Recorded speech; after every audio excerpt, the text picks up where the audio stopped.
Hi, I'm Alex Roman, Executive Editor for Metro Magazine, and welcome back to METROspectives. My guest today is SocialPinpoint's Sophia Robison. Today, Sophia joins me to discuss what it is SocialPinpoint does, the benefits of a hybrid model of community engagement, and much more. Thank you for joining us. Hope you enjoy the conversation.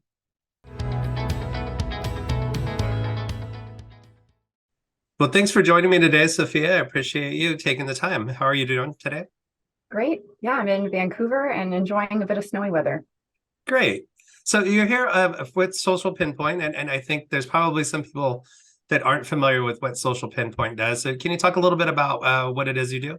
Yeah, so Social Pinpoint is a one-stop shop for all things public engagement.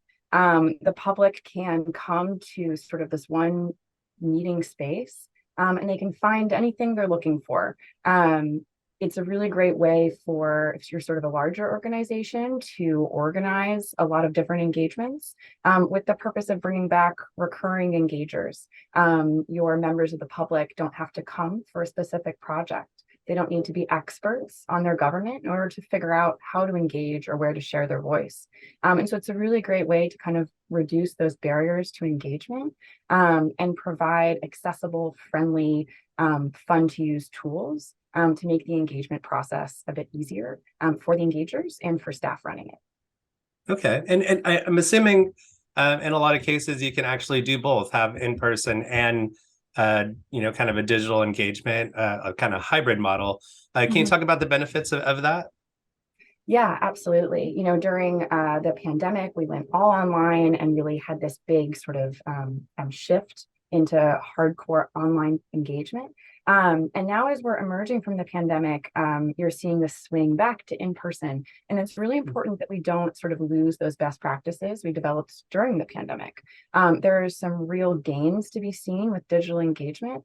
And you can really kind of magnify those gains when you try hybrid engagement.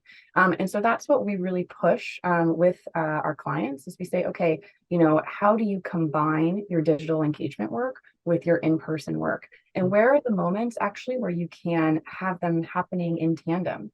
One of the trends that we see a lot in government in particular, in sort of larger agencies, is that in-person collected comments are given a higher weight and a higher value than digitally collected comments.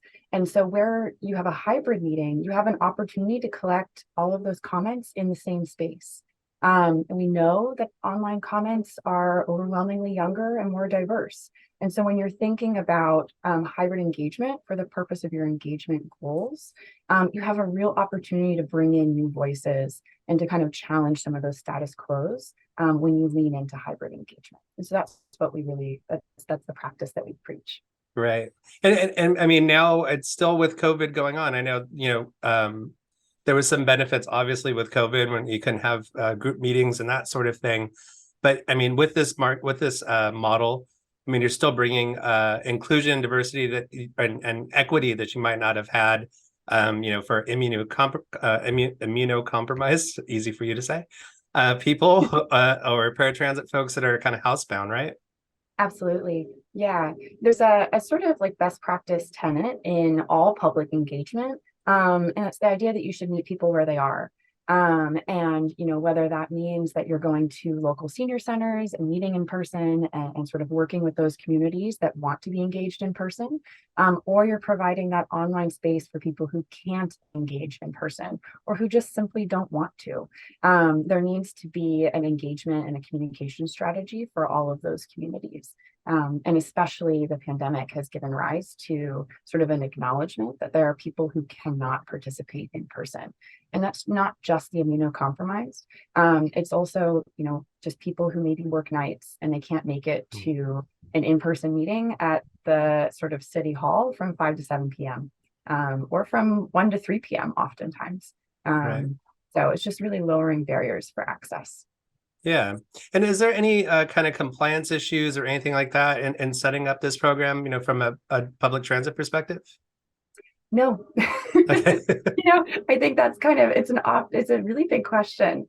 Is sort of, are we sure we can do this? And oftentimes when you actually look at the statutes around public engagement and participation and public notice and these sorts of things, there's a lot of things that we assume that we have to do that aren't actually written down anywhere.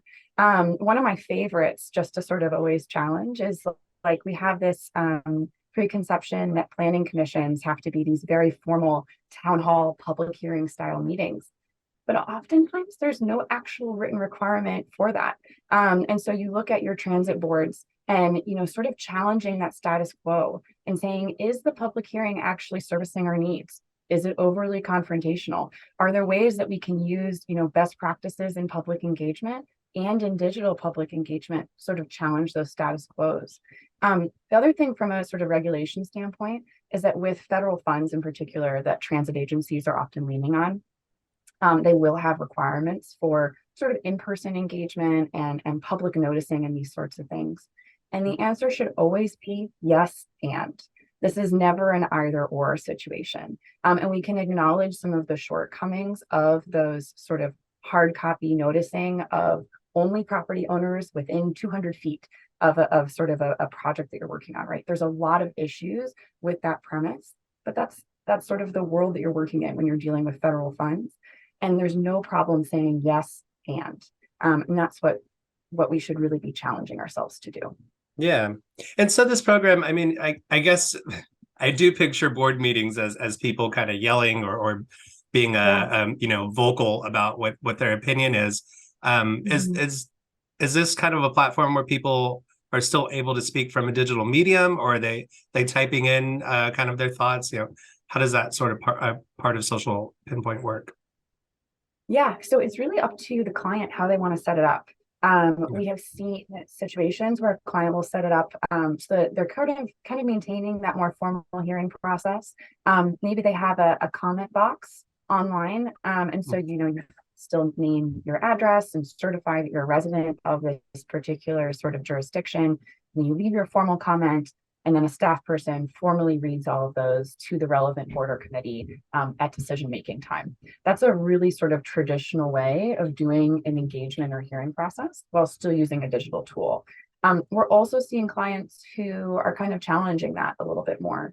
They're using these spaces in order to actually sort of brainstorm ideas. And oftentimes that requires taking a step back from the decision-making process and kind of having these conversations in the weeks before the final decision is made. How can you involve your boards and committees so that they're not just hearing people yelling at them?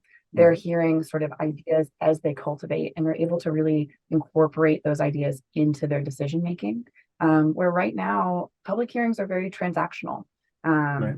And that doesn't necessarily lead to great trust building with the public. And oftentimes it doesn't lead to great outcomes from your public meetings either. Yeah. And I know that Social Pinpoint has this kind of digital community engagement. Can you talk a little bit how transit can utilize those tactics? Yeah, absolutely. So there's a bunch of different examples that you could lean into. One of my favorites is sort of looking at complete streets. From a transit perspective in particular, what I have seen is that oftentimes when we go to public meetings for transit projects, we kind of offer the community the world.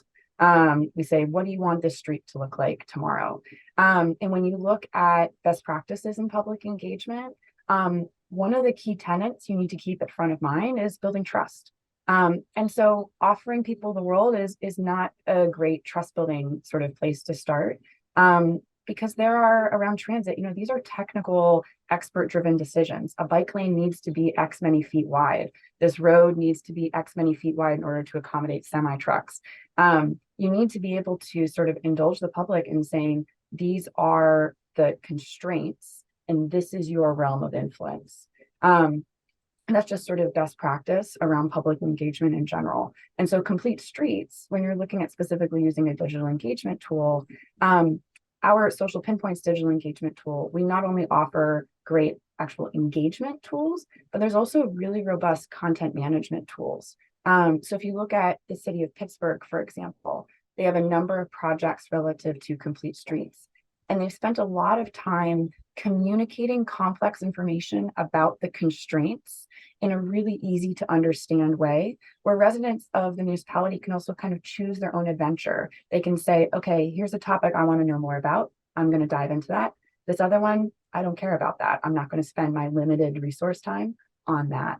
And so when you combine that trust building perspective that you need in order to do interesting and progressive transit planning, with good public engagement and digital tools that are also empowering transportation staff.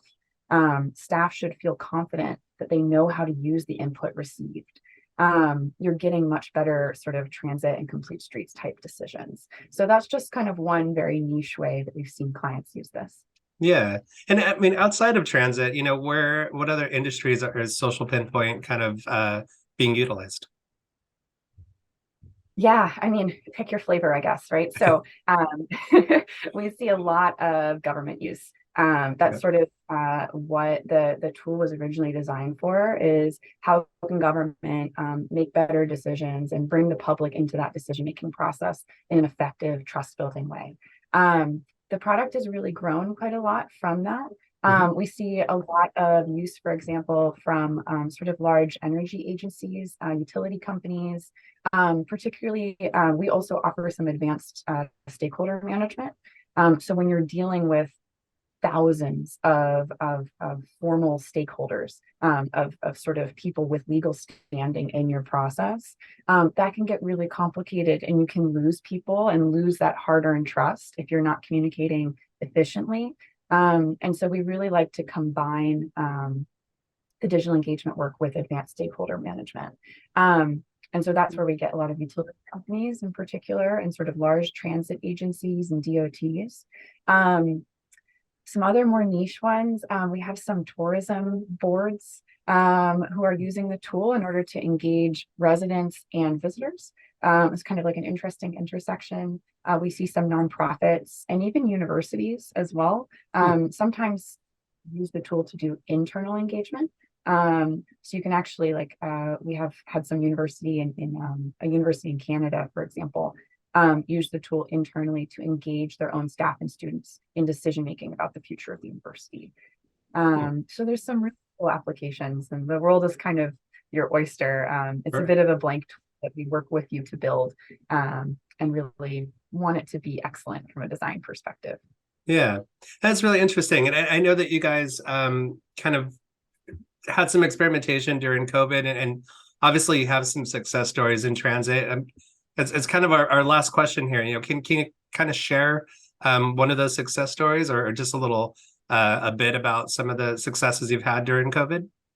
So one of my favorite examples is from the city of Pittsburgh, which, just disclaimer, I used to work there, right? And so these are my own stories.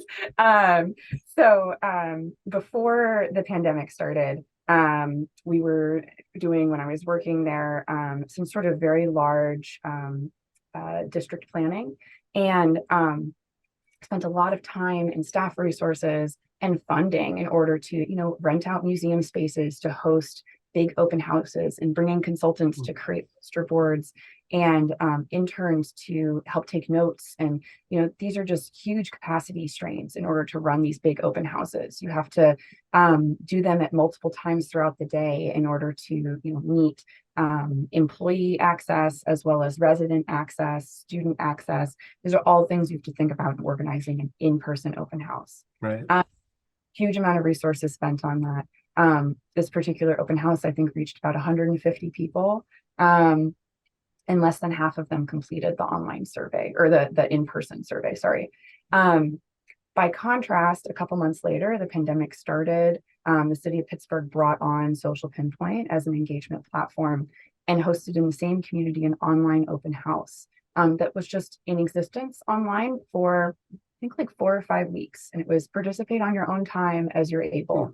Over the course of that period, there were about 1,200 participants. Oh, wow. Yeah, and that doesn't even include the numbers for people who came to the site, interacted with the site in some way, but didn't leave a comment. And then they just said, cool, I'm good, right? Those are engagers as well. You're sort of, if you look at the International Association for Public Participation, IAP2, it's one of the sort of best practice leaders around public engagement. engagement. They have this spectrum of public engagement. The first level is inform. And so people who come and they just read and they say, cool, I'm good. That's also engagement. It's a really important cornerstone. And when you have access to these digital tools, not only can you see who actually filled out the survey, but you can see those people who came and said, cool. And that's Right. a important part of building your engagement and communication strategy. And so that's just a particular anecdote that I kind of love to highlight as a way to sort of contrast the sort of extent that you can reach with in-person engagement or online engagement. Yeah. Uh, That's great. I mean, and also, I mean, the power of information is very strong. I mean, this is getting information to people that maybe wouldn't have had it otherwise. Yeah, and it's really important that you still do that in-person meeting. You know, the people who came to the in-person meeting were not necessarily the same people who came to the online one. And so it's a matter of sort of having good data and a really good way to analyze that data on the back end of your platform, combining your in-person data with your online data in a simple and effective way so that you can make really sort of intentional decisions about your in-person meetings. Those are going to be higher resource meetings. And so you want to be really intentional about the communities you're trying to reach with your in-person meetings. Right. Mhm. And I'm sorry, I thought of one more question, and I don't know if this is relevant or not, but with this platform, you probably might reach more people that are more engaged online now. More people that are on their phone, more people are on their computer, and maybe for whatever reason, a shorter attention span or whatever can't process the audio information they would typically get at a meeting, right? Absolutely. Yeah, one of my favorite ways that I've seen people use our tools is one of our tools, we call it the conversation tool. And I kind of sell it as a bit of a live note-taking app. Right. And so you'll have your in-person meeting, your hybrid meeting, and your digital meeting all happen at the same time, and sort of asynchronously even. And you take your notes, you have staff take their notes from the in-person breakout room and the Zoom breakout room or whatever sort of digital meeting tool you're using into the exact same tool on Social Pinpoint. And all of your notes are taken in a consistent place. And so if someone doesn't feel comfortable unmuting or speaking up, raising your hand, if you have someone participating with sort of different abilities, they can participate as they're comfortable and confident. People can go in and they can say, oh, I can see this staff person. This is where they took their note about what I said. That's not actually what I meant. I would like to clarify that. And they can say that right there for everyone to see. People can like sort of comments. And so you can differentiate between comments. You can also add links. Public meetings oftentimes for like, you ask a question, what is your vision? What would you like this street to look like? What do you want this neighborhood or the city to look like? And for people to be able to upload photos or links to articles that they think are really interesting, that's a really powerful tool for staff to walk away with and feel confident in their next set of decision making. Right. Well, great, Sophia. I really appreciate your time today. Thanks for joining me. Yeah, of course. This was wonderful. Thank you. Thanks.